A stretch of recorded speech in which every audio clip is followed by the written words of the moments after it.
Nehemiah 1. These are the words of Nehemiah, son of Hakaliah. In the month of Kislev, in the 20th year, while I was in the citadel of Susa, Hanani, one of my brothers, arrived with men from Judah. So I questioned them about the remnant of the Jews who had survived the exile, and also about Jerusalem. And they told me, the remnant who survived the exile are there in the province, in great trouble and disgrace. The wall of Jerusalem is broken down, and its gates are burned with fire. When I heard these words, I sat down and wept. I mourned for days, fasting and praying before the God of heaven. Then I said, O Lord, God of heaven, the great and awesome God who keeps his covenant of loving devotion with those who love him and keep his commandments. Let your eyes be open, and your ears attentive to hear the prayer that I, your servant, now pray before you day and night for your servants, the Israelites. I confess the sins that we Israelites have committed against you. Both I and my father's house have sinned. We have behaved corruptly against you, and have not kept the commandments, statutes, and ordinances that you gave your servant Moses.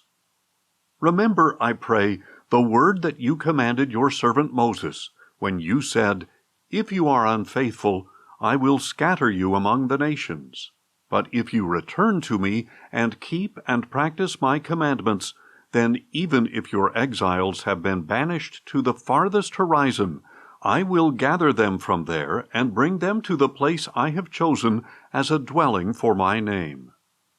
They are your servants and your people. You redeemed them by your great power and mighty hand.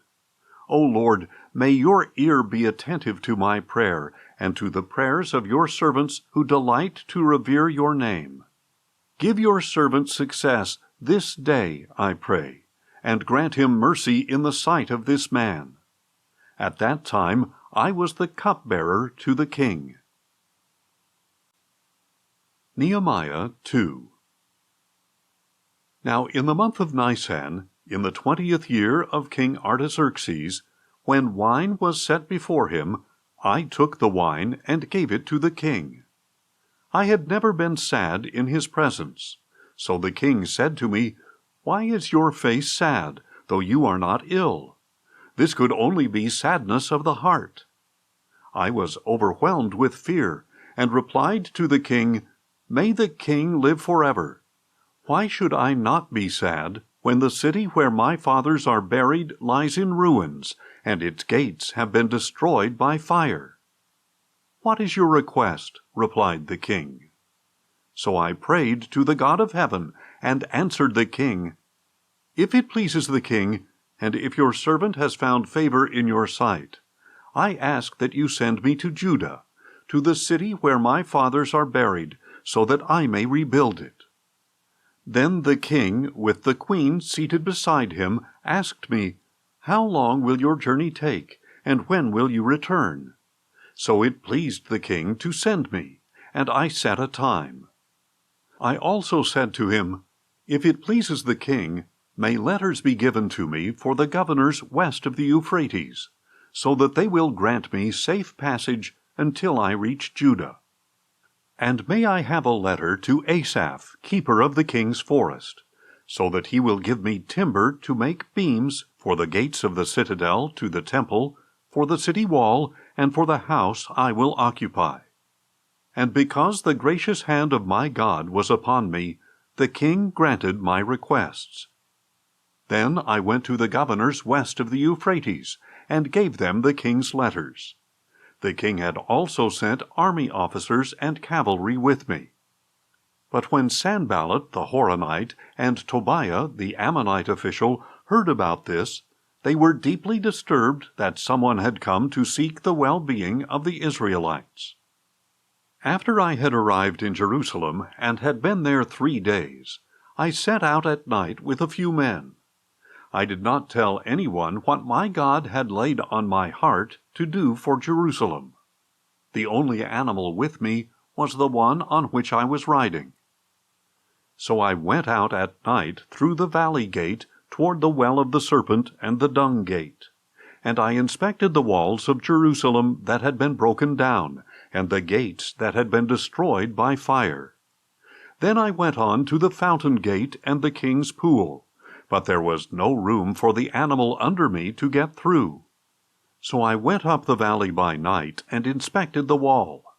Then I headed back and re-entered through the valley gate. The officials did not know where I had gone or what I was doing, for I had not yet told the Jews or priests or nobles or officials or any other workers. Then I said to them, "You see the trouble we are in. Jerusalem lies in ruins, and its gates have been burned down. Come, let us rebuild the wall of Jerusalem, so that we will no longer be a disgrace." I also told them about the gracious hand of my God upon me, and what the king had said to me. "Let us start rebuilding," they replied, and they set their hands to this good work. But when Sanballat the Horonite, Tobiah the Ammonite official, and Geshem the Arab heard about this, they mocked us and ridiculed us, saying, "What is this you are doing? Are you rebelling against the king?" So I answered them and said, "The God of heaven is the one who will grant us success. We, his servants, will start rebuilding, but you have no portion, right, or claim in Jerusalem." Nehemiah 3. At the sheep gate, Eliashib the high priest and his fellow priests began rebuilding. They dedicated it and installed its doors. After building as far as the Tower of the 100 and the Tower of Hananel, they dedicated the wall. The men of Jericho built next to Eliashib, and Zachar, son of Imri, built next to them. The fish gate was rebuilt by the sons of Hassenaah. They laid its beams and installed its doors, bolts, and bars. Next to them, Meremoth, son of Uriah, the son of Hakkoz, made repairs. Next to him, Meshullam, son of Berechiah, the son of Meshezabel, made repairs. And next to him, Zadok, son of Baanah, made repairs as well. Next to him, the Tekoites made repairs. But their nobles did not put their shoulders to the work under their supervisors. The Jeshanah gate was repaired by Joiada, son of Paseah, and Meshullam, son of Besadiah. They laid its beams and installed its doors, bolts, and bars. Next to them, repairs were made by Melatiah the Gibeonite, Jadon the Meronothite, and the men of Gibeon and Mizpah, who were under the authority of the governor of the region west of the Euphrates. Next to them, Uzziel, son of Harhiah, one of the goldsmiths, made repairs, and next to him, Hananiah, son of the perfumer, made repairs. They fortified Jerusalem as far as the broad wall. Next to them, Raphiah, son of Hur, ruler of a half-district of Jerusalem, made repairs. Next to him, Jediah, son of Harumaph, made repairs across from his house. And next to him, Hattush, son of Hashabniah, made repairs. Malchijah, son of Harim, and Hashub, son of Pahath-Moab, repaired another section, as well as the tower of the ovens. And next to them, Shallum, son of Halohesh, ruler of the other half-district of Jerusalem, made repairs with the help of his daughters. The valley gate was repaired by Hanan and the residents of Zanoah.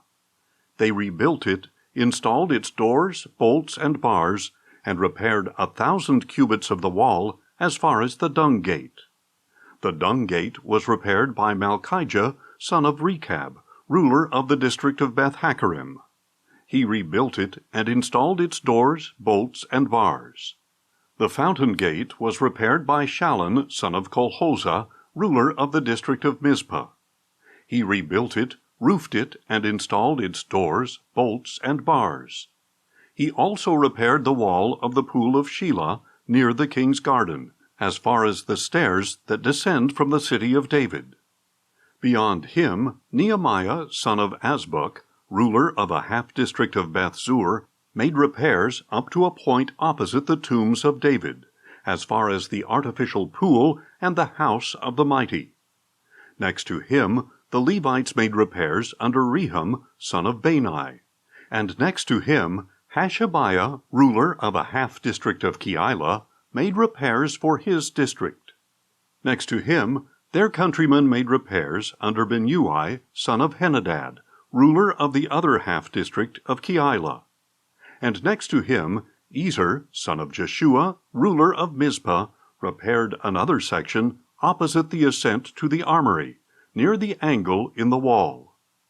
Next to him, Baruch, son of Zabbai, diligently repaired another section, from the angle to the doorway of the house of Eliashib, the high priest.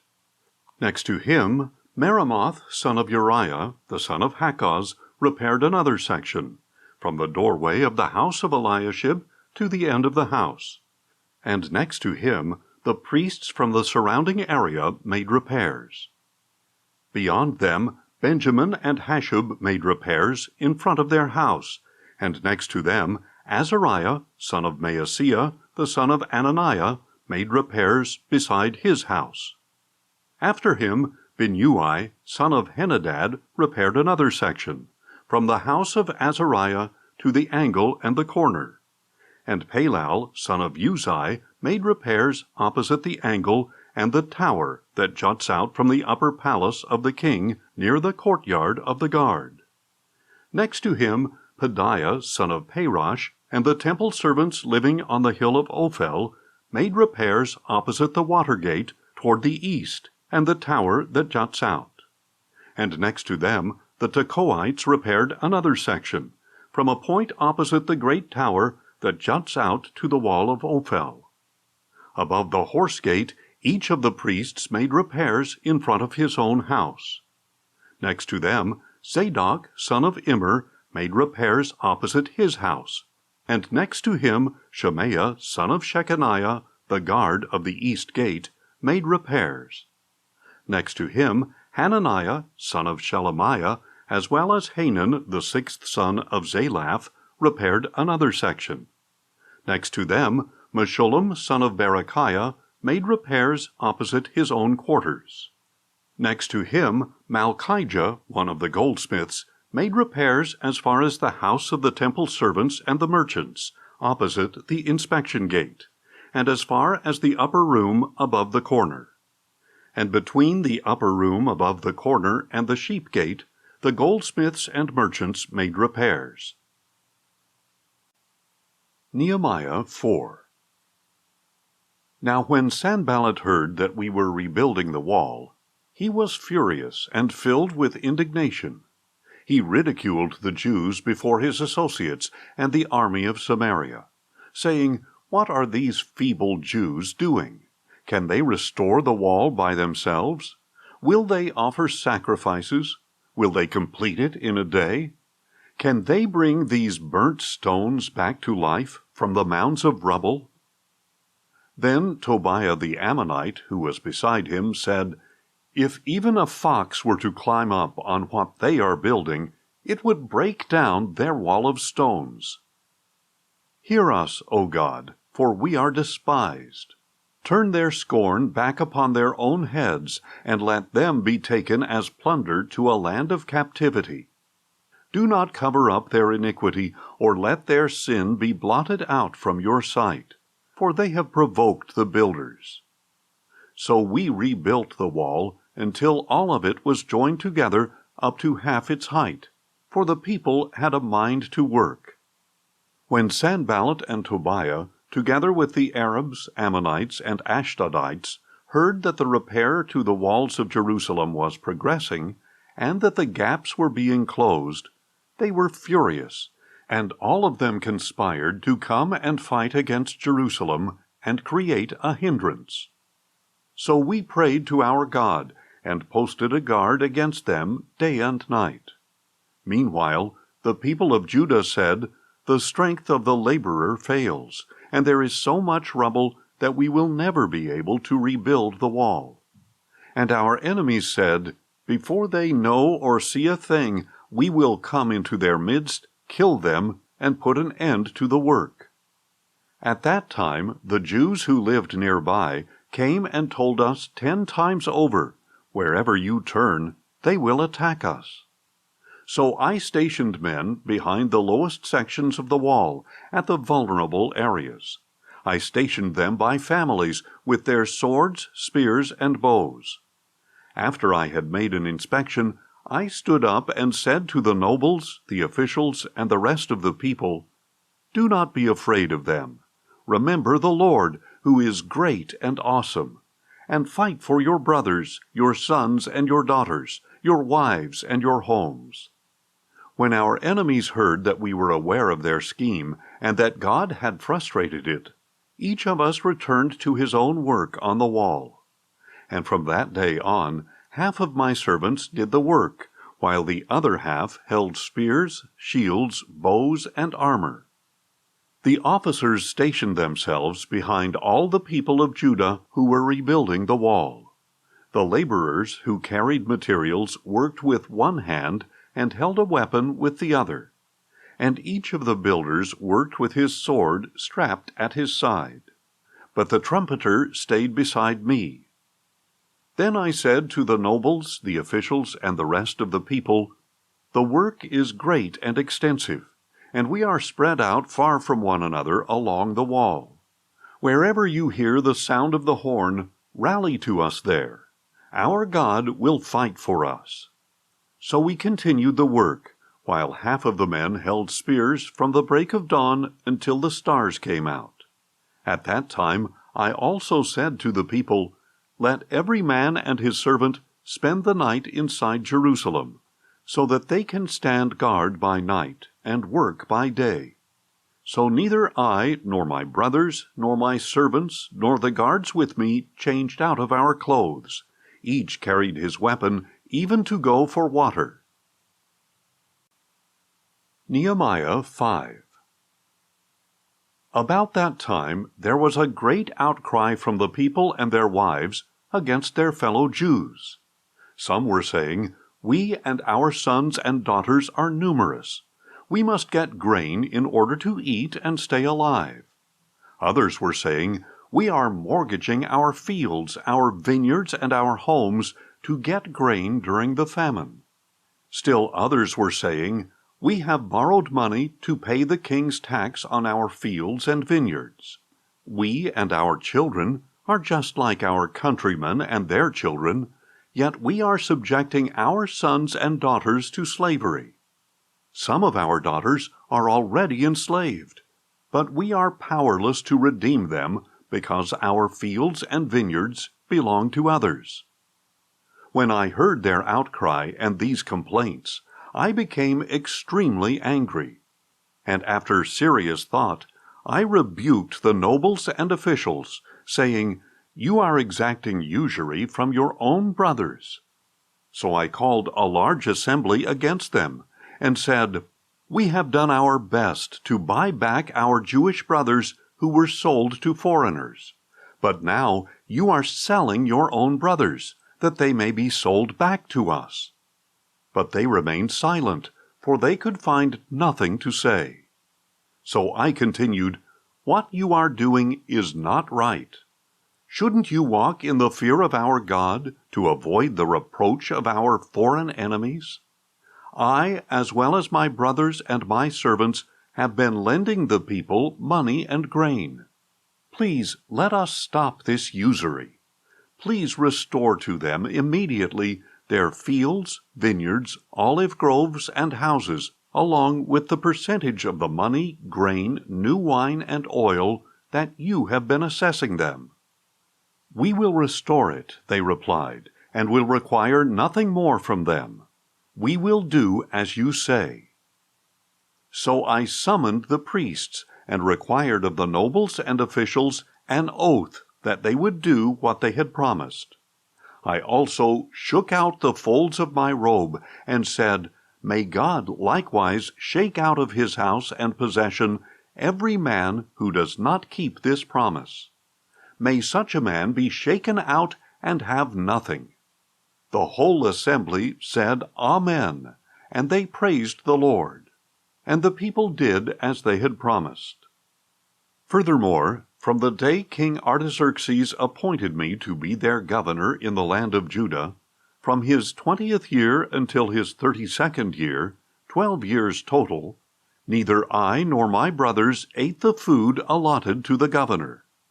The governors before me had heavily burdened the people, taking from them bread and wine, plus 40 shekels of silver. Their servants also oppressed the people, but I did not do this because of my fear of God. Instead, I devoted myself to the construction of the wall, and all my servants were gathered there for the work. We did not acquire any land. There were 150 Jews and officials at my table, besides the guests from the surrounding nations. Each day, 1 ox, 6 choice sheep, and some fowl were prepared for me, and once every 10 days an abundance of all kinds of wine was provided. But I did not demand the food allotted to the governor, because the burden on the people was so heavy. Remember me favorably, O my God, for all that I have done for this people. Nehemiah 6. When Sanballat, Tobiah, Geshem the Arab, and the rest of our enemies heard that I had rebuilt the wall, and not a gap was left, though to that time I had not yet installed the doors in the gates, Sanballat and Geshem sent me this message: "Come, let us meet together in one of the villages on the plain of Ono." But they were planning to harm me. So I sent messengers to them, saying, "I am doing a great work, and cannot come down. Why should the work stop while I leave it to go down to you?" 4 times they sent me the same message, and each time I gave the same reply. The 5th time, Sanballat sent me this same message by his young servant, who had in his hand an unsealed letter that read, "It is reported among the nations, and Geshem agrees, that you and the Jews are plotting to revolt, and this is why you are building the wall. According to these reports, you are to become their king, and you have even appointed prophets in Jerusalem to proclaim on your behalf, 'There is a king in Judah.' Soon these rumors will reach the ears of the king. So come, let us confer together." Then I sent him this reply: "There is nothing to these rumors you are spreading. You are inventing them in your own mind. For they were all trying to frighten us, saying, 'Their hands will be weakened in the work, and it will never be finished.' But now, my God, strengthen my hands." Later, I went to the house of Shemaiah, son of Delaiah, the son of Mehetabel, who was confined to his house. He said, "Let us meet at the house of God, inside the temple. Let us shut the temple doors, because they are coming to kill you. By night they are coming to kill you." But I replied, "Should a man like me run away? Should one like me go into the temple to save his own life? I will not go." I realized that God had not sent him, but that he had uttered this prophecy against me because Tobiah and Sanballat had hired him. He had been hired to intimidate me, so that I would sin by doing as he suggested, so they could give me a bad name in order to discredit me. O my God, remember Tobiah and Sanballat for what they have done, and also Noadiah the prophetess and the other prophets who tried to intimidate me. So the wall was completed in 52 days, on the 25th of Elul. When all our enemies heard about this, all the surrounding nations were afraid and disheartened, for they realized that this task had been accomplished by our God. Also in those days, the nobles of Judah sent many letters to Tobiah, and Tobiah's letters came back to them. For many in Judah were bound by oath to him, since he was a son-in-law of Shechaniah son of Arah, and his son Jehohanan had married the daughter of Meshullam son of Berechiah. Moreover, These nobles kept reporting to me Tobiah's good deeds, and they relayed my words to him. And Tobiah sent letters to intimidate me. Nehemiah 7. When the wall had been rebuilt, and I had set the doors in place, the gatekeepers, singers, and Levites were appointed. Then I put my brother Hanani in charge of Jerusalem, along with Hananiah, the commander of the fortress, because he was a faithful man who feared God more than most. And I told them, "Do not open the gates of Jerusalem until the sun is hot. While the guards are on duty, keep the doors shut and securely fastened, and appoint the residents of Jerusalem as guards, some at their posts and some at their own homes." Now the city was large and spacious, but there were few people in it, and the houses had not yet been rebuilt. Then my God put it into my heart to assemble the nobles, the officials, and the people to be enrolled by genealogy. I found the genealogical register of those who had first returned, and I found the following written in it. These are the people of the province who came up from the captivity of the exiles carried away to Babylon by Nebuchadnezzar its king. They returned to Jerusalem and Judah, each to his own town, accompanied by Zerubbabel, Jeshua, Nehemiah, Azariah, Rehemiah, Nehemiah, Mordecai, Bilshan, Mispereth, Bigvai, Nehum, and Baanah. This is the count of the men of Israel. The descendants of Parosh, 2,172. The descendants of Shephatiah, 372. The descendants of Arah, 652. The descendants of Pahath Moab, through the line of Jeshua and Joab, 2,818. The descendants of Elam, 1,254. The descendants of Zattu, 845. The descendants of Zakkai, 760. The descendants of Benui, 648. The descendants of Bebai, 628. The descendants of Azgad, 2,322. The descendants of Adonikam, 667. The descendants of Bigvai, 2,067. The descendants of Adin, 655. The descendants of Ater, through Hezekiah, 98. The descendants of Hashem, 328. The descendants of Bezai, 324. The descendants of Hariph, 112. The descendants of Gibeon, 95. The men of Bethlehem and Netophah, 188. The men of Anathoth, 128. The men of Beth Asmaveth, 42. The men of Kiriath Jearim, Kephirah, and Beeroth, 743. The men of Ramah and Geba, 621. The men of Michmash, 122. The men of Bethel and Ai, 123. The men of the other Nebo, 52. The descendants of the other Elam, 1,254. The descendants of Harim, 320. The men of Jericho, 345. The men of Lod, Hadid, and Ono, 721. And the descendants of Sanaiah, 3,930. The priests, the descendants of Jediah, through the house of Jeshua, 973. The descendants of Immer, 1,052.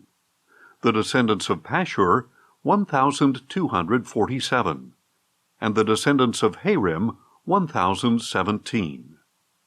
The Levites, the descendants of Jeshua, through Kadmiel, through the line of Hodavah, 74.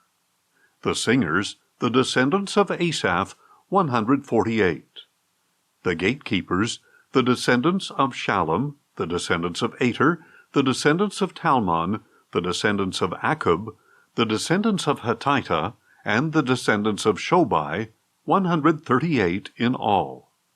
The temple servants, the descendants of Zihah, the descendants of Hasupha, the descendants of Tabaoth, the descendants of Keros, the descendants of Siah, the descendants of Padon, the descendants of Labana, the descendants of Hagabah, the descendants of Shalmai, the descendants of Hanan, the descendants of Giddel, the descendants of Gehar, the descendants of Reiah, the descendants of Rezin, the descendants of Nekoda, the descendants of Gazim, the descendants of Uzzah, the descendants of Paseah, the descendants of Bezai, the descendants of Meunim, the descendants of Nephushim, the descendants of Bakbuk, the descendants of Hakupha, the descendants of Harher, the descendants of Baslith, the descendants of Mehida, the descendants of Harsha, the descendants of Barkis, the descendants of Sisera, the descendants of Tema, the descendants of Neziah, and the descendants of Hatipha. The descendants of the servants of Solomon, the descendants of Sotai, the descendants of Sophereth, the descendants of Perida, the descendants of Jaala, the descendants of Darkon, the descendants of Giddel, the descendants of Shephatiah, the descendants of Hattil, the descendants of Pokereth-Hazzebaim, and the descendants of Ammon. The temple servants and descendants of the servants of Solomon numbered 392 in all. The following came up from Tel Melah, Tel Harsha, Kerub, Adon, and Immer, but could not prove that their families were descended from Israel. The descendants of Deliah, the descendants of Tobiah, and the descendants of Nekoda, 642 in all. And from among the priests, the descendants of Hobiah, the descendants of Hakkoz, and the descendants of Barzillai, who had married a daughter of Barzillai the Gileadite, and was called by their name. These men searched for their family records, but they could not find them, and so were excluded from the priesthood as unclean. The governor ordered them not to eat the most holy things until there was a priest to consult the Urim and Thummim. The whole assembly numbered 42,360, in addition to their 7,337 men servants and maidservants, as well as their 245 male and female singers. They had 736 horses, 245 mules, 435 camels, and 6,720 donkeys. Some of the heads of the families contributed to the project. The governor gave to the treasury 1,000 derricks of gold, 50 bowls, and 530 priestly garments. And some of the heads of the families gave to the treasury for the project 20,000 derricks of gold and 2,200 minas of silver. The rest of the people gave a total of 20,000 derricks of gold, 2,000 minas of silver, and 67 priestly garments. So the priests, Levites, gatekeepers, singers, and temple servants, along with some of the people and the rest of the Israelites, settled in their own towns. And by the 7th month the Israelites had settled in their towns. Nehemiah 8. At that time all the people gathered together in the square before the water gate, and they asked Ezra the scribe to bring out the book of the law of Moses, which the Lord had commanded for Israel. On the first day of the 7th month, Ezra the priest brought the law before the assembly of men and women and all who could listen and understand. So Ezra read it aloud from daybreak until noon, as he faced the square before the water gate, in front of the men and women and those who could understand. And all the people listened attentively to the book of the law. Ezra the scribe stood on a high wooden platform built for this occasion. At his right side stood Mattithiah, Shema, Anaiah, Uriah, Hilkiah, and Maaseiah. And at his left were Pedaiah, Mishael, Malchijah, Hashem, Hashbaddanah, Zechariah, and Meshullam. Ezra opened the book in full view of all the people, since he was standing above them all. And as he opened it, all the people stood up. Then Ezra blessed the Lord, the great God, and with their hands uplifted, all the people said, Amen, Amen. Then they bowed down and worshipped the Lord with their faces to the ground. The Levites, Jeshua, Bani, Sherebiah, Jamin, Akkub, Shabbathai, Hodiah, Maaseiah, Kelita, Azariah, Jozabad, Hanan, and Pelaiah, instructed the people in the law as they stood in their places. So they read from the book of the law of God, explaining it and giving insight, so that the people could understand what was being read. Nehemiah the governor, Ezra the priest and scribe, and the Levites who were instructing the people said to all of them, This day is holy to the Lord your God. Do not mourn or weep. For all the people were weeping as they heard the words of the law. Then Nehemiah told them, Go and eat what is rich, drink what is sweet, and send out portions to those who have nothing prepared, since today is holy to our Lord. Do not grieve, for the joy of the Lord is your strength. And the Levites calmed all the people, saying, Be still, since today is holy. Do not grieve. Then all the people began to eat and drink, to send out portions, and to rejoice greatly, because they understood the words that had been made known to them. On the 2nd day of the month, the heads of all the families, along with the priests and Levites, gathered around Ezra the scribe to study the words of the law. And they found written in the law, which the Lord had commanded through Moses, that the Israelites were to dwell in booths during the feast of the 7th month.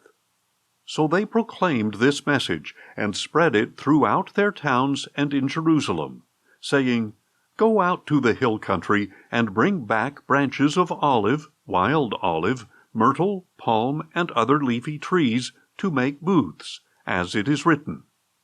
And the people went out, brought back branches, and made booths on their own rooftops, in their courtyards, in the court of the house of God, and in the squares by the water gate, and by the gate of Ephraim. The whole assembly who had returned from exile made booths and lived in them. From the days of Joshua son of Nun until that day, the Israelites had not celebrated like this, and there was great rejoicing. Day after day, from the first day to the last, Ezra read from the book of the law of God. The Israelites kept the feast for 7 days, and on the 8th day they held an assembly according to the ordinance. Nehemiah 9. On the 24th day of the same month, the Israelites gathered together, fasting and wearing sackcloth, with dust on their heads. Those of Israelite descent separated themselves from all the foreigners, and they stood and confessed their sins and the iniquities of their fathers. While they stood in their places, they read from the book of the law of the Lord their God for a quarter of the day, and they spent another quarter of the day in confession and worship of the Lord their God. And the Levites, Jeshua, Bani, Kadmiel, Shebaniah, Buni, Sherebiah, Bani, and Canaani, stood on the raised platform and cried out in a loud voice to the Lord their God. Then the Levites, Jeshua, Kadmiel, Bani, Hashabniah, Sherebiah, Hodiah, Shebaniah, and Pethahiah said, Stand up and bless the Lord your God from everlasting to everlasting.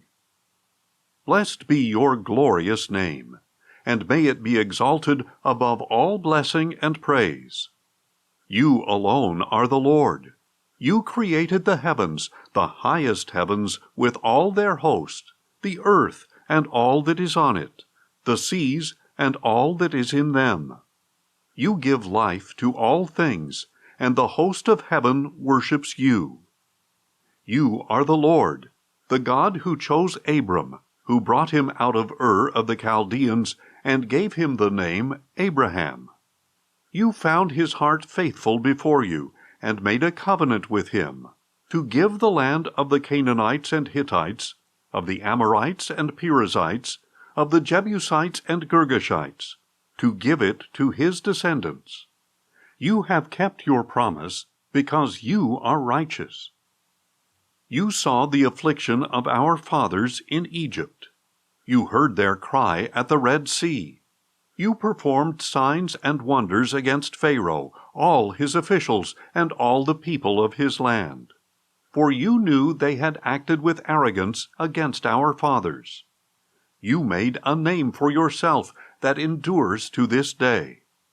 You divided the sea before them, and they crossed through it on dry ground. You hurled their pursuers into the depths like a stone into raging waters. You led them with a pillar of cloud by day and a pillar of fire by night, to light for them the way in which they should travel. You came down on Mount Sinai and spoke with them from heaven. You gave them just ordinances, true laws, and good statutes and commandments. You revealed to them your holy Sabbath, and gave them commandments and statutes and laws through your servant Moses. In their hunger you gave them bread from heaven. In their thirst you brought them water from the rock. You told them to go in and possess the land which you had sworn to give them.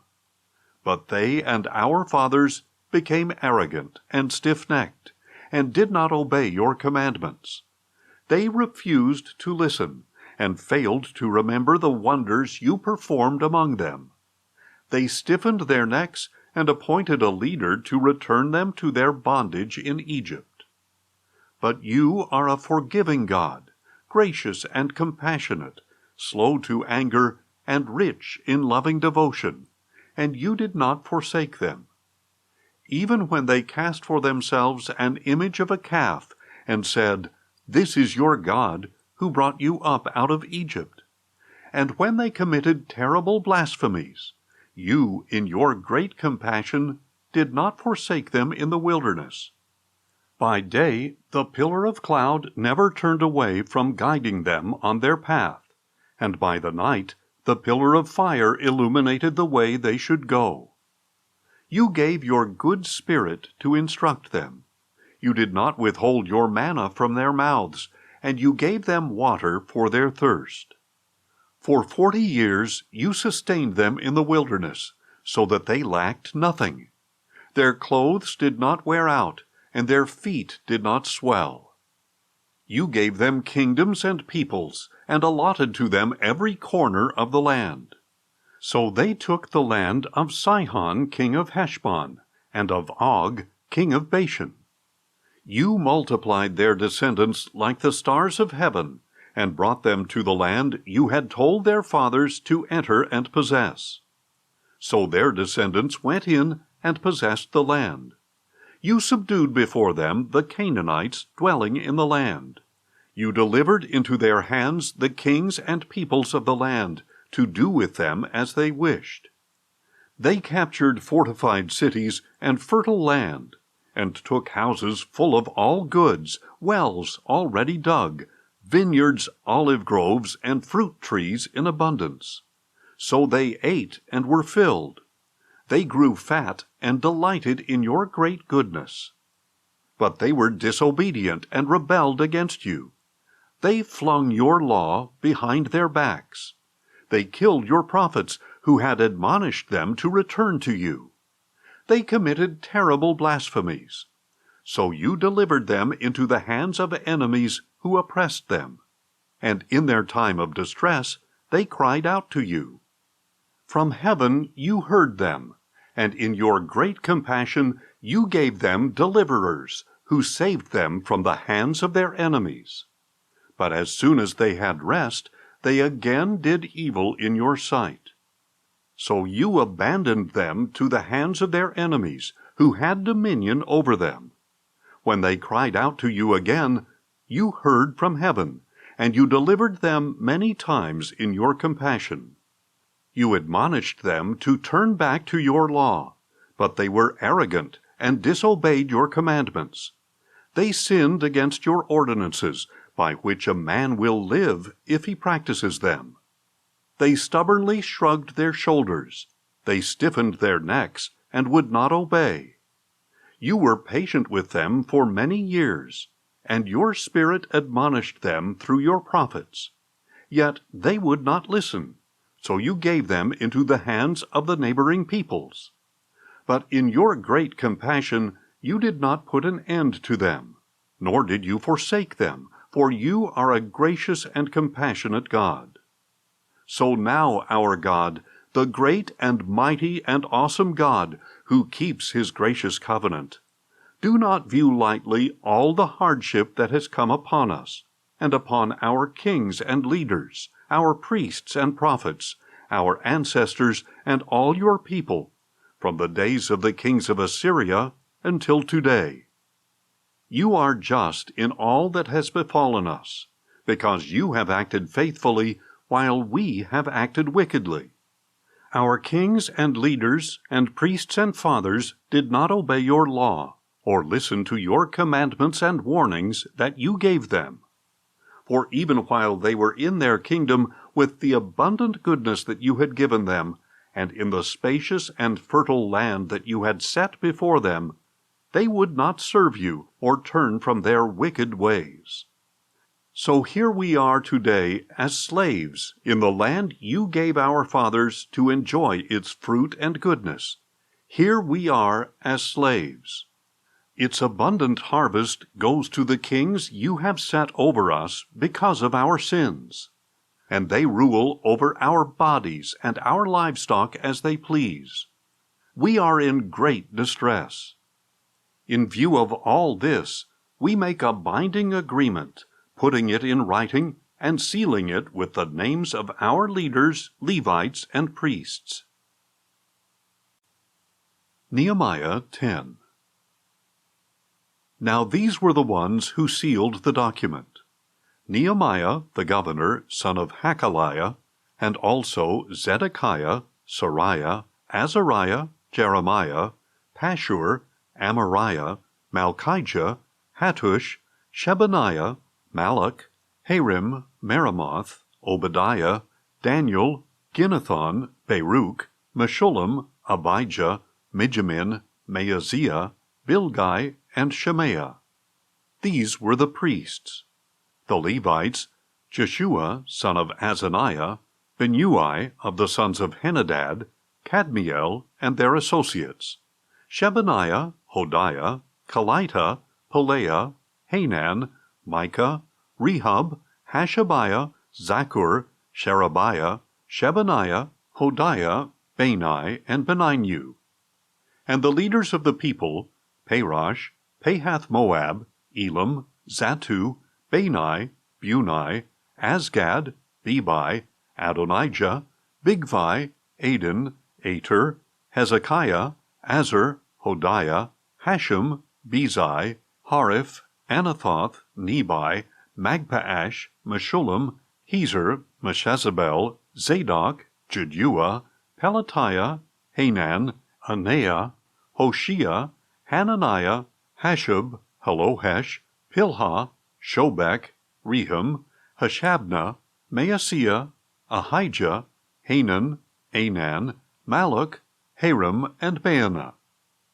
The rest of the people, the priests, Levites, gatekeepers, singers, temple servants, and all who had separated themselves from the people of the land to obey the law of God, along with their wives and all their sons and daughters who are able to understand, hereby join with their noble brothers and commit themselves with a sworn oath to follow the law of God given through his servant Moses, and to carefully obey all the commandments, ordinances, and statutes of the Lord our Lord.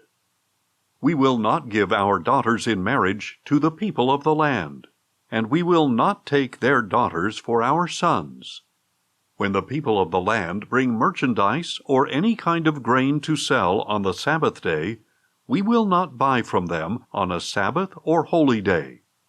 Every 7th year we will let the fields lie fallow, and will cancel every debt.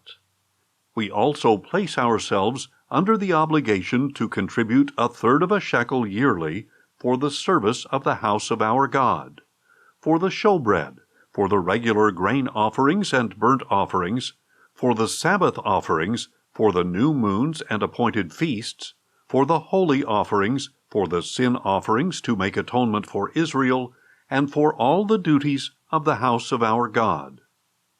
We have cast lots among the priests, Levites, and people for the donation of wood by our families at the appointed times each year.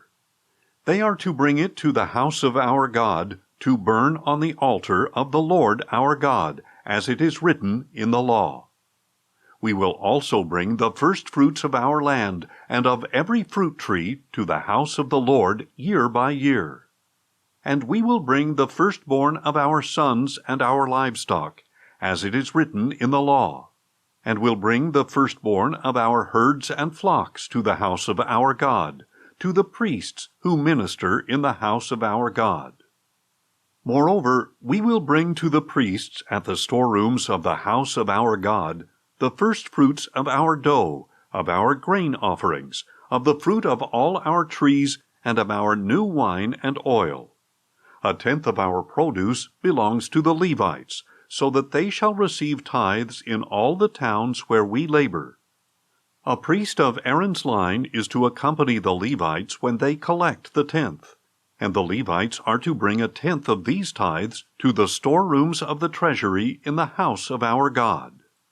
For the Israelites and the Levites are to bring the contributions of grain, new wine, and oil to the storerooms where the articles of the sanctuary are kept, and where the ministering priests, the gatekeepers, and the singers stay. Thus we will not neglect the house of our God. Nehemiah 11. Now the leaders of the people settled in Jerusalem, and the rest of the people cast lots to bring 1 out of 10 to live in the holy city of Jerusalem, while the remaining 9 were to dwell in their own towns. And the people blessed all the men who volunteered to live in Jerusalem. These are the heads of the provinces who settled in Jerusalem. In the villages of Judah, however, each lived on his own property in their towns, the Israelites, priests, Levites, temple servants, and descendants of Solomon's servants, while some of the descendants of Judah and Benjamin settled in Jerusalem. From the descendants of Judah, Athaiah, son of Uzziah, the son of Zechariah, the son of Amariah, the son of Shephatiah, the son of Mahalalel, a descendant of Perez, and Maaseiah, son of Baruch, the son of Calhosah, the son of Haziah, the son of Adiah, the son of Joiarib, the son of Zechariah, a descendant of Shelah. The descendants of Perez, who settled in Jerusalem, totaled 468 men of valor. From the descendants of Benjamin, Sallu, son of Meshullam, the son of Joed, the son of Pedaiah, the son of Koliah, the son of Maaseiah, the son of Ithael, the son of Jeshiah, and his followers Gabbai and Sallai, 928 men. Joel, son of Zichri, was the officer over them, and Judah, son of Hasenuah, was over the 2nd district of the city. From the priests, Jedaiah, son of Joiarib, Jachin, Sariah, son of Hilkiah, the son of Meshullam, the son of Zadok, the son of Meraioth, the son of Ahitub, the chief official of the house of God, and their associates who did the work at the temple, 822 men. Adiah, son of Jeroham, the son of Pelaliah, the son of Amzai, the son of Zechariah, the son of Pashur, the son of Malchijah, and his associates, the leaders of families, 242 men. Amashai, son of Azarel, the son of Azai, the son of Meshillemoth, the son of Immer, and his associates, 128 mighty men of valor. Zabdiel, son of Haggedolim, was their overseer. From the Levites, Shemaiah, son of Hashub, the son of Azrikam, the son of Hashabiah, the son of Bunai.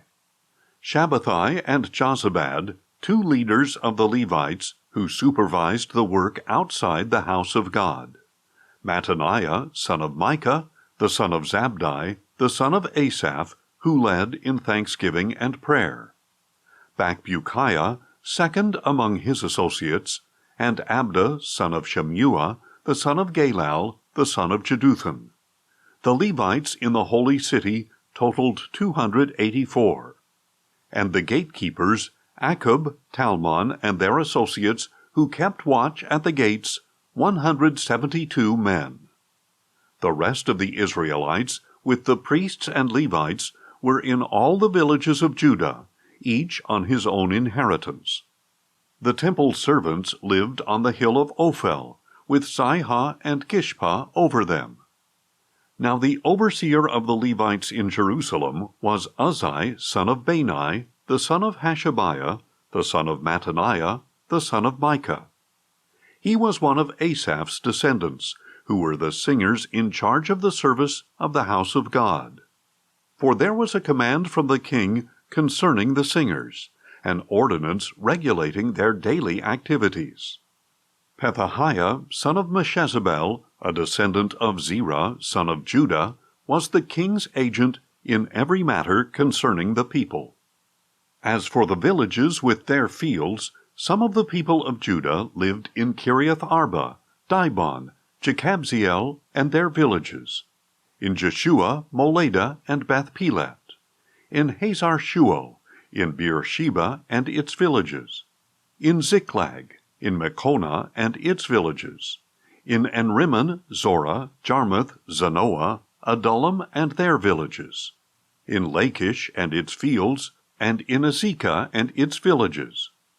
So they settled from Beersheba all the way to the valley of Hinnom.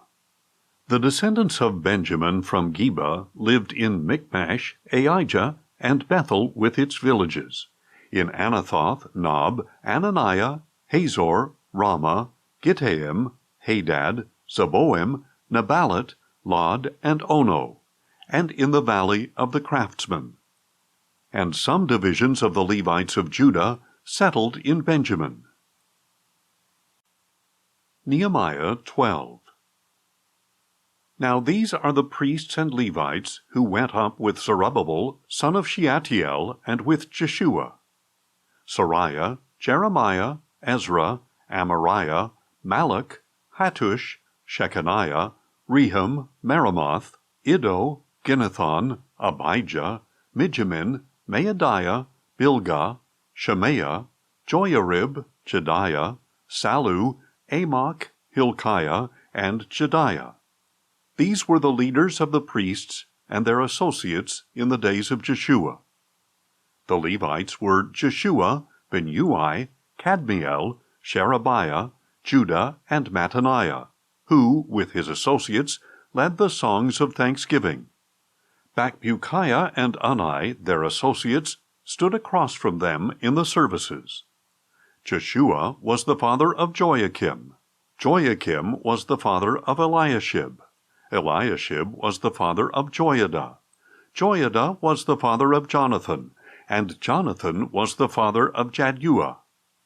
In the days of Joachim, these were the heads of the priestly families.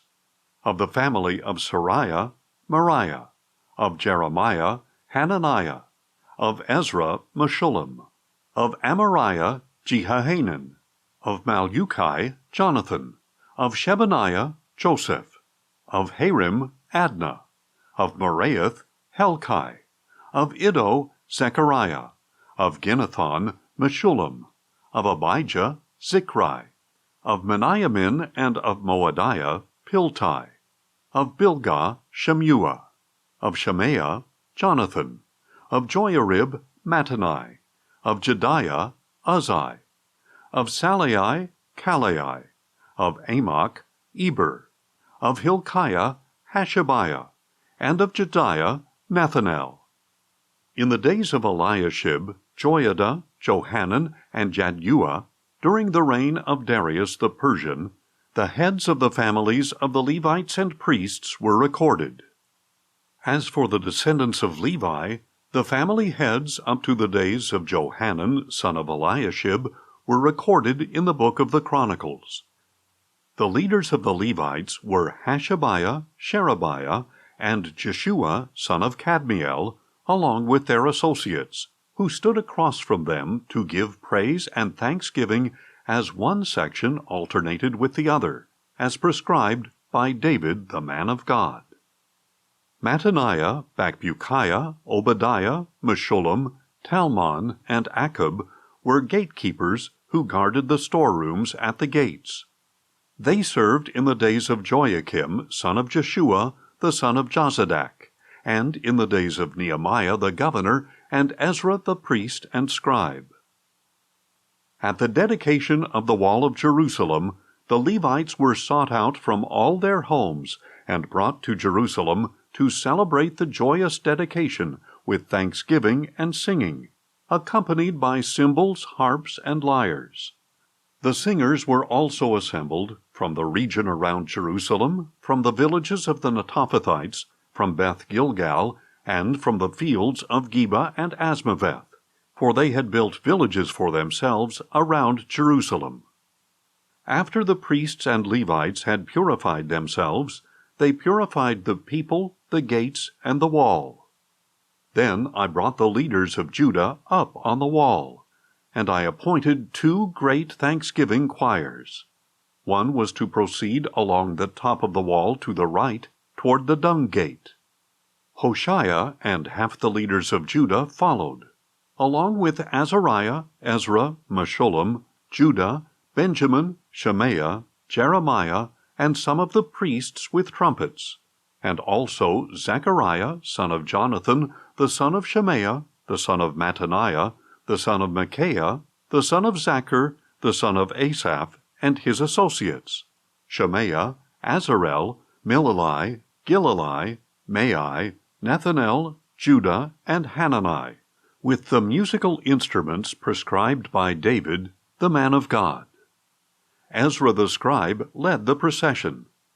At the fountain gate, they climbed the steps of the city of David on the ascent to the wall, and passed above the house of David to the water gate on the east. The second thanksgiving choir proceeded to the left, and I followed it with half the people along the top of the wall, past the tower of the ovens to the broad wall, over the gate of Ephraim, the Jeshanah gate, the fish gate, the tower of Hananel, and the tower of the 100, as far as the sheep gate. And they stopped at the gate of the guard. The 2 thanksgiving choirs then stood in the house of God, as did I, along with the half of the officials accompanying me, as well as the priests with their trumpets, Eliakim, Maaseiah, Meniamin, Micaiah, Elionai, Zechariah, and Hananiah, and also Maaseiah, Shemaiah, Eleazar, Uzzi, Jehohanan, Malchijah, Elam, and Ezer. Then the choirs sang out under the direction of Jezrahiah. On that day they offered great sacrifices, rejoicing because God had given them great joy. The women and children also rejoiced, so that the joy of Jerusalem was heard from afar. And on that same day men were appointed over the rooms that housed the supplies, contributions, first fruits, and tithes. The portions specified by the law for the priests and Levites were gathered into these storerooms from the fields of the villages, because Judah rejoiced over the priests and Levites who were serving. They performed the service of their God and the service of purification, along with the singers and gatekeepers, as David and his son Solomon had prescribed. For long ago, in the days of David and Asaph, there were directors for the singers and for the songs of praise and thanksgiving to God. So, in the days of Zerubbabel and Nehemiah, all Israel contributed the daily portions for the singers and gatekeepers. They also set aside daily portions for the Levites, and the Levites set aside daily portions for the descendants of Aaron. Nehemiah 13. At that time the book of Moses was read aloud in the hearing of the people, and in it they found the passage stating that no Ammonite or Moabite should ever enter the assembly of God, because they had not met the Israelites with food and water, but had hired Balaam to call down a curse against them, although our God had turned the curse into a blessing. As soon as the people heard this law, they excluded from Israel all of foreign descent. Now before this, Eliashib the priest, a relative of Tobiah, had been put in charge of the storerooms of the house of our God, and had prepared for Tobiah a large room, where they had previously stored the grain offerings, the frankincense, the temple articles, and the tithes of grain, new wine, and oil prescribed for the Levites, singers, and gatekeepers, along with the contributions for the priests. While all this was happening, I was not in Jerusalem, because I had returned to Artaxerxes, king of Babylon, in the 32nd year of his reign. Some time later I obtained leave from the king to return to Jerusalem. Then I discovered the evil that Eliashib had done on behalf of Tobiah by providing him a room in the courts of the house of God. And I was greatly displeased, and threw all of Tobiah's household goods out of the room.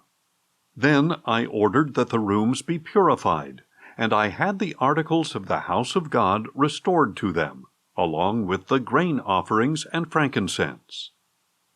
I also learned that because the portions for the Levites had not been given to them, all the Levites and singers responsible for performing the service had gone back to their own fields. So I rebuked the officials and asked, "Why has the house of God been neglected?" Then I gathered the Levites and singers together and stationed them at their posts. And all Judah brought 1/10 of the grain, new wine, and oil into the storerooms. I appointed as treasurers over the storerooms Shelemiah the priest, Zadok the scribe, and Pedaiah of the Levites, with Hanan son of Zachar, the son of Mattaniah, to assist them, because they were considered trustworthy. They were responsible for distributing the supplies to their fellow Levites. Remember me for this, O my God, and do not blot out my deeds of loving devotion for the house of my God and for its services. In those days I saw people in Judah treading winepresses on the Sabbath, and bringing in grain and loading it on donkeys, along with wine, grapes, and figs. All kinds of goods were being brought into Jerusalem on the Sabbath day. So I warned them against selling food on that day. Additionally, men of Tyre who lived there were importing fish and all kinds of merchandise and selling them on the Sabbath to the people of Judah in Jerusalem. Then I rebuked the nobles of Judah and asked, "What is this evil you are doing, profaning the Sabbath day? Did not your forefathers do the same things, so that our God brought all this disaster on us and on this city? And now you are rekindling his wrath against Israel by profaning the Sabbath." When the evening shadows began to fall on the gates of Jerusalem, just before the Sabbath, I ordered that the gates be shut and not opened until after the Sabbath. I posted some of my servants at the gates, so that no load could enter on the Sabbath day. Once or twice, the merchants and those who sell all kinds of goods camped outside Jerusalem. But I warned them, "Why are you camping in front of the wall? If you do it again, I will lay hands on you." From that time on, they did not return on the Sabbath. Then I instructed the Levites to purify themselves and guard the gates in order to keep the Sabbath day holy. Remember me for this as well, O my God, and show me mercy according to your abundant loving devotion. In those days I also saw Jews who had married women from Ashdod, Ammon, and Moab. Half of their children spoke the language of Ashdod or of the other peoples, but could not speak the language of Judah. I rebuked them and called down curses on them. I beat some of these men and pulled out their hair. Then I made them take an oath before God and said, "You must not give your daughters in marriage to their sons, or take their daughters as wives for your sons or for yourselves." Did not King Solomon of Israel sin in matters like this? There was not a king like him among many nations, and he was loved by his God, who made him king over all Israel. Yet foreign women drew him into sin. Must we now hear that you too are doing all this terrible evil and acting unfaithfully against our God by marrying foreign women? Even one of the sons of Jehoiada, son of Eliashib the high priest, had become a son-in-law to Sanballat the Horonite. Therefore I drove him away from me. Remember them, O my God, because they have defiled the priesthood and the covenant of the priesthood and of the Levites. Thus I purified the priests and Levites from everything foreign, and I assigned specific duties to each of the priests and Levites. I also arranged for contributions of wood at the appointed times, and for the first fruits. Remember me, O my God, with favor,